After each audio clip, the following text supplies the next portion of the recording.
তুমি রহমান, তুমি মেহেরবান, বলো তুমি রহমান, তুমি মেহেরবান। অন্ধ গাহে না শুধু তোমারি গুণগান, অন্ধ গাহে। একটু মনোযোগ দিয়া শোনো, আল্লাহর একজন পয়গাম্বর হযরতে মূসা আলাইহিস সালাতু ওয়াস সালাম, নাম শুনছেন নি? আল্লাহর সঙ্গে কথা বলতেন, রেগুলার কথা বলতেন।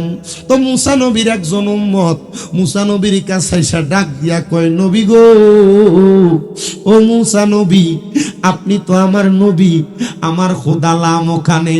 ও মূসা নবী, একবার বলেন না, আমি যেই ঘরের মধ্যে বসবাস করি, আমার ঘরের চারদিক দিয়া শুধু মাটি আর মাটি, আমার ঘরের চারদিক দিয়া দুলা আর দুলা, আশেপাশে কোনো মানুষ নাই। আমার ডাইনে দূরে গেলে আমি বড় রাজপ্রাসাদ দেখি, আবার বামে দূরে গেলে আমি রাজপ্রাসাদ দেখি, সামনে গেলে রাজপ্রাসাদ দেখি। আমার আল্লাহ কি আমার একটু রাজপ্রাসাদ সম্পদ দিয়া বড় বানাইতে পারে না? মূসা নবী গো,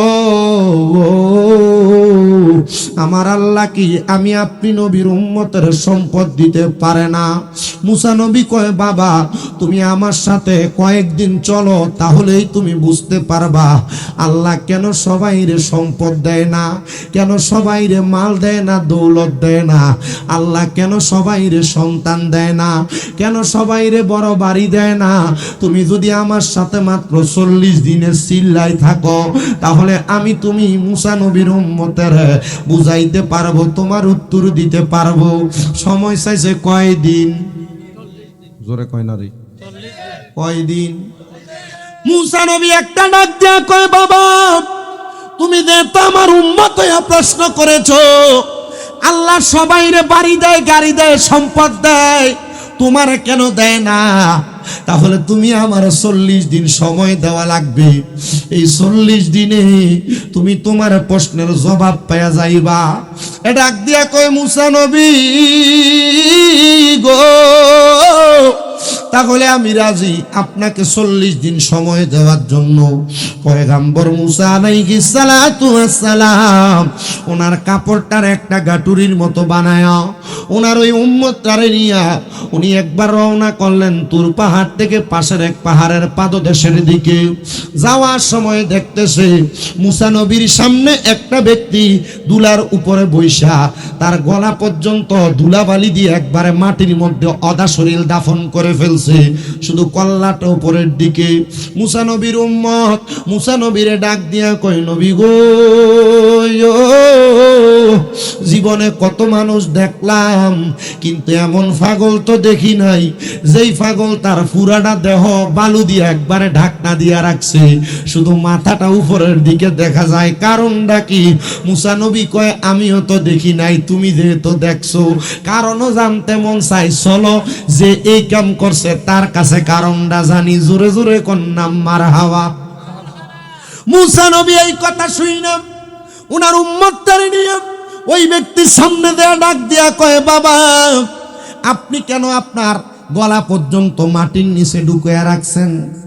কান্দে আর কয়, হুজুর ও পয়গাম্বর মূসা নবী, আমি কেন আমার গলা পর্যন্ত মাটির নিচে দিয়া রাখছি জানেন? আমার জীবনে বড় একটা শখ ছিল, আল্লাহ তাআলা আমারে অনেক সম্পদ দিব, কিন্তু আমার আল্লাহ আমারে সম্পদ দেয় না। আমি কি করতাম?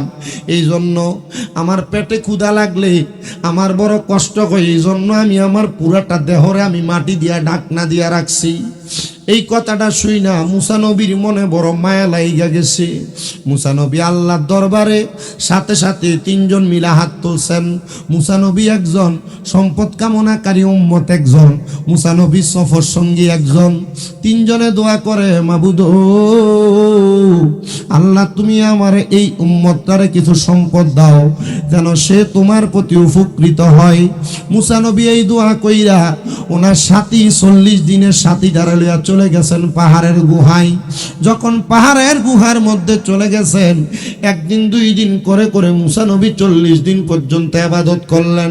40 দিন ইবাদত করার পরে পয়গাম্বর মুসা নবী আবার পাহাড়ের গুহা থেকে বের হইয়া সুন্দর করে রাস্তা দিয়া যখন যায়, যে জায়গার মধ্যে মাটির নিচে ঢুকা ব্যক্তিটারে দেখে গেছে। আসা দেখতেছে এই জায়গার মধ্যে শত শত মানুষ একসাথে জড়ো হয়ে গেছে। বুঝতেছেন তো কথাটা? যেই ব্যক্তিকে দেখছে গলাটা মাটি পর্যন্ত ঢুকানো, 40 দিন ইবাদত কইরা যাওয়ার সময় এই জায়গাতে দেখতেছে শত শত মানুষ একসাথে। তো মুসা নবী এটা দেখা জিজ্ঞাসা করতেছে, এই এলাকার মানুষ, এখানে এত মানুষ কেন? তোমরা আমারে জবাব দাও। একজন আইসা বলে, মুসা নবী, এখানে এত মানুষ হওয়ার কারণ হইল একজন ব্যক্তি আগে গরিব ছিল। কি ছিল?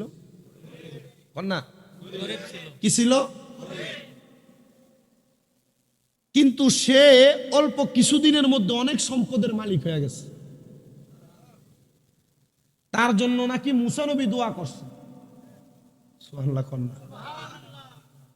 মুসা নবী দোয়া করার কারণে সম্পদের মালিক হওয়ার পরে এই সম্পদের শুকরিয়া আদায় না কইরা এ যখন বেশি সম্পদ পাইছে, তখন তার এই সম্পদের টাকা দিয়ে মদ খাইছে।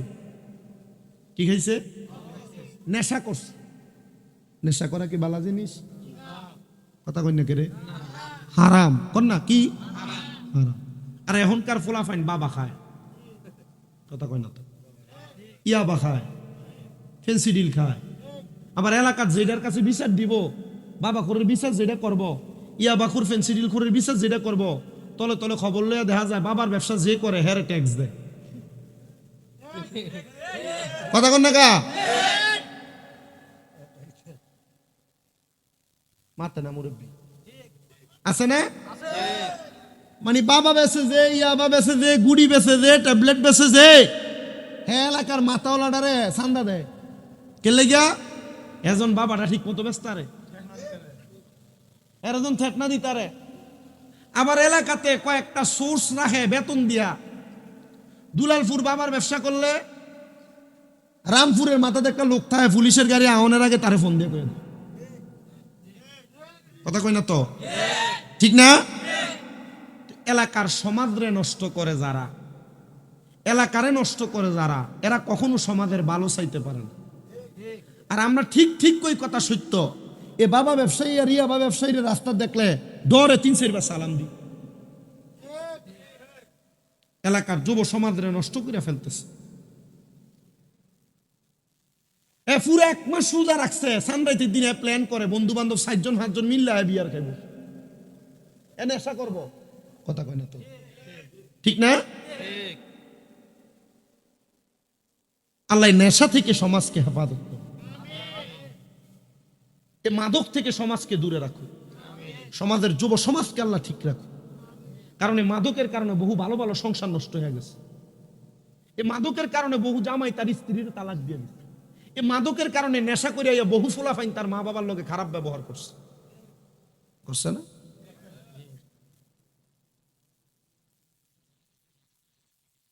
মাদক ভালো জিনিস না, মাদক খুব খারাপ জিনিস। আল্লাহর নবী কো হারাম।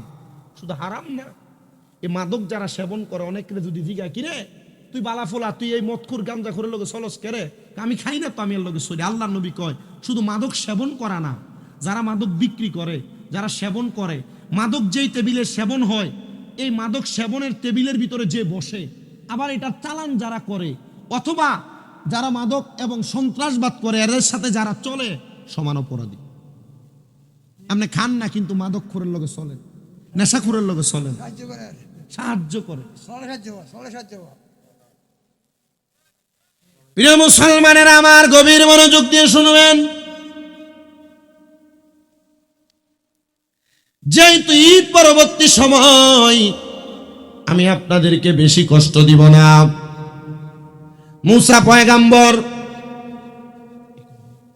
প্রশ্ন করতেছে, কেন এই জায়গার মধ্যে এত ভিড় দেখা যায়? তারা বলে, হুজুর এখানে একজন গরিব লোক ছিল, যে অল্প দিনে সম্পদের মালিক হয়ে গেছে। ডাক দিয়া বলে, ঠিক আছে, তো এমন মানুষ কেন জড়ো হয়ে গেল? উনি জবাব দিতেছেন, সে সম্পদের মালিক হওয়ার পর আল্লাহর শুকরিয়া আদায় করে নাই। শুকরিয়া আদায় করবে দূরের কথা, সে শুকরিয়া আদায় না করে তার সম্পদ দিয়ে সে নেশা করা শুরু করে দিছে। মুসা নবী বলে, আর কি হয়েছে? নেশা করলে তো এত মানুষ হওয়ার কথা না। বলে, সে নেশা করে মাতাল হওয়ার পরে একজন ব্যক্তির সঙ্গে ঝগড়া করে তার মাথা ফাটায়া তার দুনিয়া থেকে বিদায় করে দিছে। মানে সে নেশা করার কারণে হত্যা পর্যন্ত করেছে। দেখবেন যারা নেশাখোর এরা বেশি সন্ত্রাসী হয়, যারা নেশাখোর এদের গ্যাংটা বেশি বড় হয়, যারা নেশা করে এদের নেশাখোর বন্ধু বেশি হয়। দেখবেন যদি দুলালপুর বাজারে একটা নেশাখোররে মারা হয়, একটা ফোন দিলে 40-50 জন একসাথে নেশাখোর 10-20টা হুন্ডা লইয়া এসে হাজির হয়। দেখবেন তার চেহারা যেমন গাঞ্জুটির মতো দেখতে দেখা যায়, নেশাখোররে মারলে তার ফক্কইয়া যদি কথা বলতে আসে এগুলারও নেশাখোর গাঞ্জুটির মতো দেখা যায়। কথা কন্যা ঠিক কিনা? মুসলমানেরা মনে রাখতে হবে, এগুলা খারাপ কাজ, বাজে কাজ, হারাম কাজ, কোরআন সুন্নাহর বহির্ভূত কাজ। পয়গম্বর বলে, শোনো ও আমার সফর সঙ্গী 40 দিনের, এবার আসো কে এই কাজ করলো তার একটু আমরা যে দেখি। নজর করে দেখতেছে 40 দিন আগে যেই ব্যক্তি সম্পদের জন্য মুসা নবী দোয়া করে গেছে, ওই ব্যক্তি সম্পদের মালিক হইয়া নেশা করে একজন মানুষের মাথা ফাটায় ফেলছে। এবার মুসা নবী তার 40 দিনের সফরকারীকে বলতেছে, দেখছনি আমার ভক্ত, আমার আল্লাহ তাআলা কেন সবাইকে ধন সম্পদের মালিক বানায় না? আল্লাহ তাআলা কেন সবাইকে ধনী বানায় না? কারণ যদি সবাই ধনী হইয়া যাইতো তাদের অহংকার বেড়ে যাইতো। সম্পদ বেশি থাকার কারণে এরা দুনিয়াতে মারামারি, ঝগড়া, ফাসাদ, দ্বন্দ্ব নিয়ে ব্যস্ত থাকতো, নেশা করতো। এই জন্য আল্লাহ তাআলা সবাইকে ধন সম্পদের মালিক বানায় না।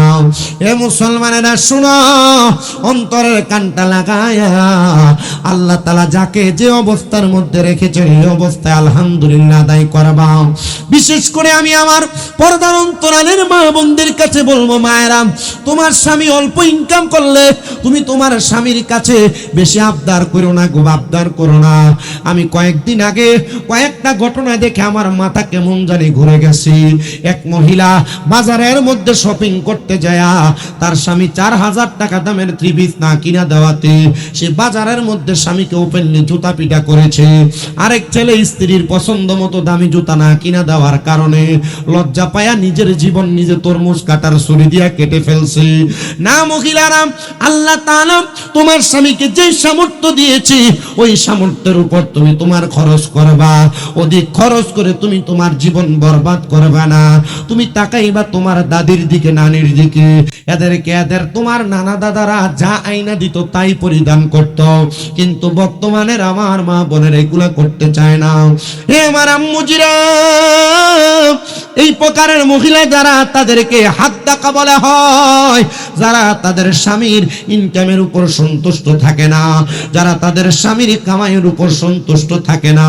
তোমরা যারা তোমাদের স্বামীর ইনকামের চাইতে বেশি কামনা করে করে তোমাদের স্বামীদেরকে ডিপ্রেশনে ফেলে দাও, স্বামীদেরকে টেনশনে ফেলে দাও, আমি তোমাদের কাছে করজোরে আবদার করব, মনে রাখবা বেশি সম্পদে বেশি সুখ নাই। মনে রাখবা বেশি জামা কাপড়, বেশি দামি জামা কাপড়ে সুখ শান্তি নাই। মনে রাখবা বেশি দামি খাওয়া দাওয়ার মধ্যে সুখ শান্তি নাই।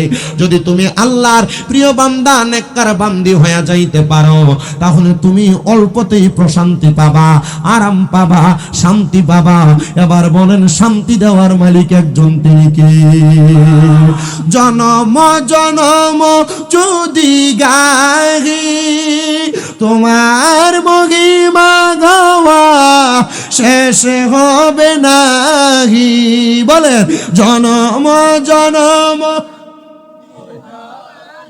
তোমার মহিমা গাওয়া শেষ হবে নাহি। দয়া করো মায়া করো, দয়া করো মায়া করো, ওগো দয়াময় তুমি রহমান, তুমি মেহেরবান, বলো তুমি রহমান, তুমি মেহেরবান। অন্ধ গাহে না শুধু তোমারি গুণ ভুলে না তব শান, তুমি রহমান, তুমি মেহেরবান। কখনো তোমাকে যদি ভুলি, হেদায়াতের আলো দিয়ে নিয় কাছে তুলি। কখনো তোমাকে যদি ভুলি, হেদায়াতের আলো দিয়ে নিয় কাছে তুলি।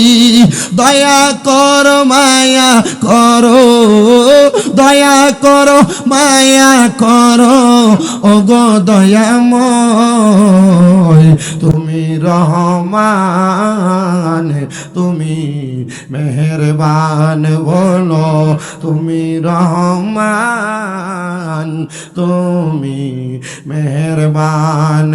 অন্ধ গাহে না শুধু তোমারি গুণগান, অন্ধ গাহে না শুধু তোমারি গুণগান। বলেও ভুলে না তব শান, তুমি রহমান, তুমি মেহেরবান। একটা জবানও বন্ধ রাখবেন না। আপনারা বলেন আল্লাহ তাআলা যাকে যেই পরিমাণ দিয়েছে আমরা ওই পরিমাণের উপর সন্তুষ্ট থাকার দরকার আছে না?